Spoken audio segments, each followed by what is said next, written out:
오늘 우리에게 주시는 생명의 말씀을 보도록 하겠습니다. 구약성경 이사야 43장 21절 말씀 다 함께 한 목소리로 읽어보겠습니다. 이 백성은 내가 나를 위하여 지었나니 나를 찬송하게 하려 함이니라. 이사야 43장 21절 말씀. 아멘. 오늘 말씀의 제목은 찬양할 때 비로소 알게 되는 것들입니다. 예담 찾은 친구들, 예수를 나의 구주 삼고, 이 찬양 들어본 적 있나요? 주의 음성을 내가 들으니. 이 찬양은요, 이 찬양은 미국의 시인이자 작곡가인 페니 크로스비가 지은 곡입니다. 크로스비는 무려 8천여 편, 이만큼에 되는 찬양을 모두 지었어요. 그래서 우리 크로스비를 가리켜서 찬송가의 여왕이다 라고 이렇게 부릅니다. 우리나라 찬송가에도 그가 지은 찬송이 22곡이나 실려 있답니다. 와, 대단한 것 같아요. 이렇게 많은 찬송으로 하나님을 기쁘게 노래한 사람이니 그는 기쁨과 감사가 넘쳐나는 인생이었을 것 같아요. 하지만 우리의 생각과는 달리 그의 삶이 순탄하지만은 않았습니다. 먼저 크로스비의 영상을 잠깐 보겠습니다.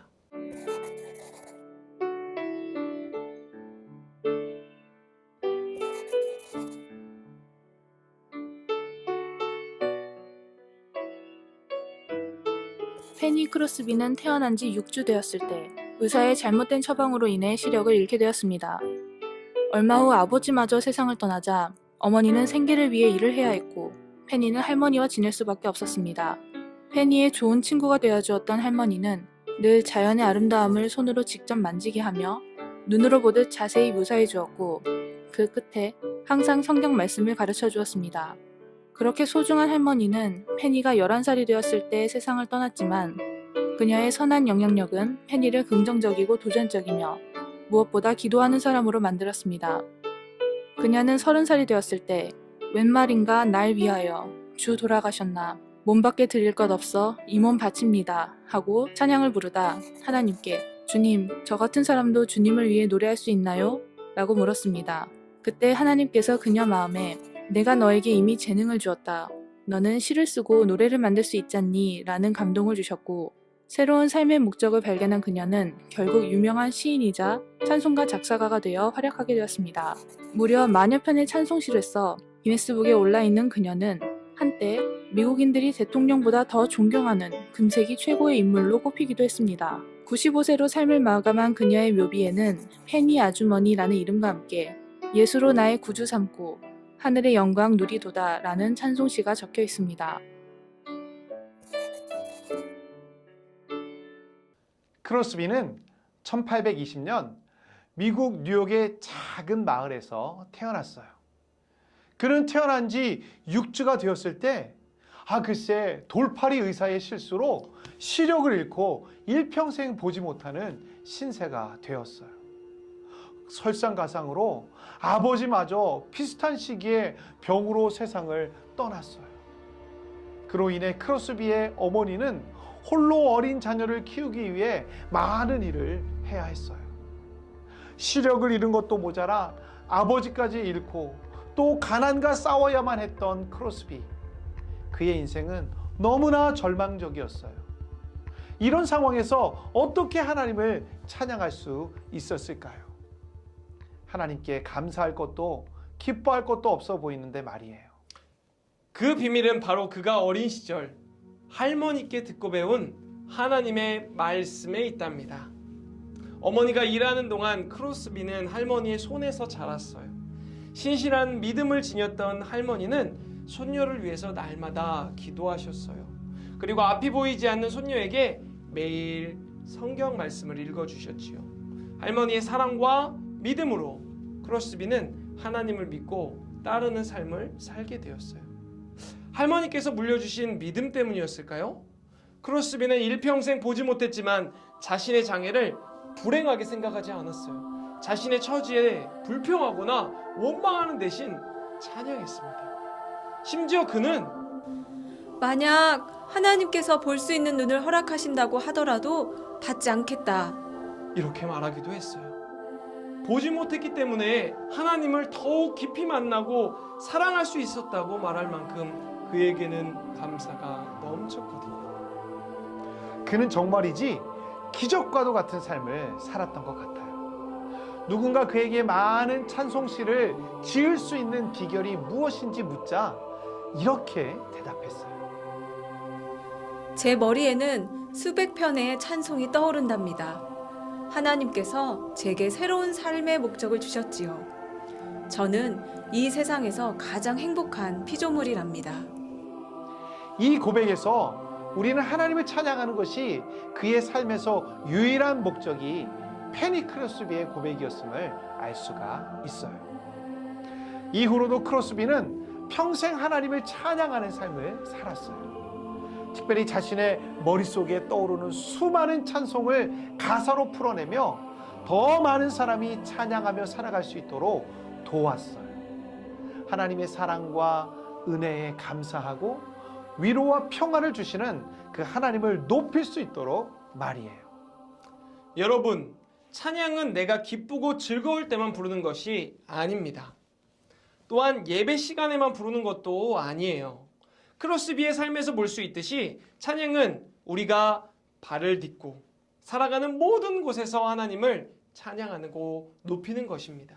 더 나아가 기쁠 때나 슬플 때나 모든 상황에서 하나님을 높이고 노래하는 것이야말로 하나님을 찬양하는 제자의 삶이지요. 시편 150편은 언제나 하나님을 높이고 찬양하라고 말씀합니다. 할렐루야, 그의 성소에서 하나님을 찬양하며 그의 권능의 궁창에서 그를 찬양할지어다. 한평생 하나님을 찬양했던 크로스비처럼 우리도 매 순간마다 하나님을 찬양해야 합니다. 성경에도 기쁠 때뿐 아니라 힘들고 슬플 때도 하나님을 찬양했던 사람이 나와요. 바로 다윗이에요. 다윗은 150편이나 되는 시편의 절반가량을 지었어요.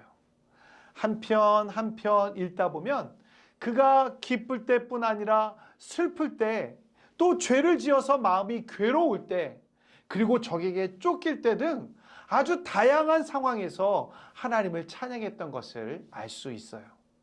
또한 다윗은 자신의 지위와 상관없이 하나님을 찬양했어요. 양을 치던 별 볼 일 없는 이스라엘 소년일 때도, 그리고 왕이 되어 온 이스라엘을 다스릴 때도 하나님을 찬양했어요. 때로는 노래로, 때로는 악기를 연주하며, 때로는 춤을 추며 하나님을 찬양했어요. 다윗이 이렇게 하나님을 찬양할 수 있었던 이유는 무엇일까요?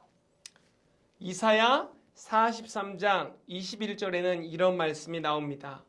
이 백성은 내가 나를 위하여 지었나니 나를 찬송하게 하려 함이니라. 이 말씀처럼 다윗은 자신의 삶의 목적이 하나님을 찬양하기 위해서라는 것을 잘 알았을 거예요. 하나님께서는 다윗뿐 아니라 모든 사람이 하나님을 높이고 찬양하며 삶의 목적을 발견하도록 하셨습니다. 이 세상에서 아무 목적이나 이유 없이 태어난 사람은 없어요. 우리는 모두 하나님의 사랑을 누리고 그분께 찬양하기 위해 태어났어요.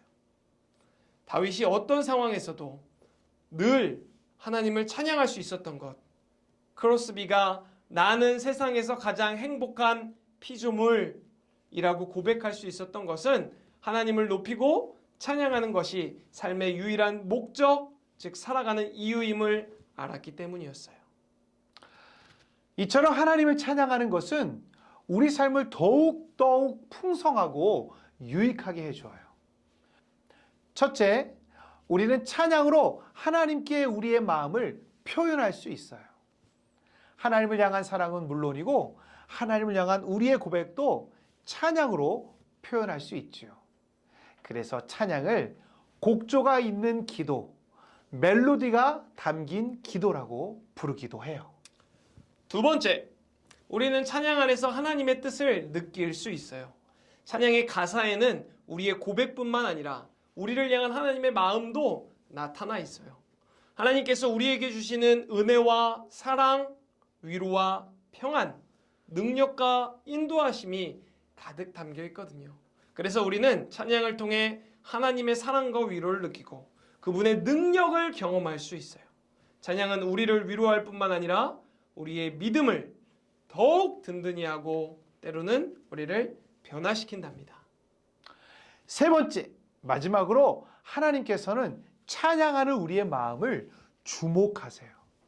우리가 하나님께 온 마음으로 찬양할 때 하나님께서는 기쁘게 받으시고 우리가 더 큰 기쁨과 감사를 누리도록 하세요.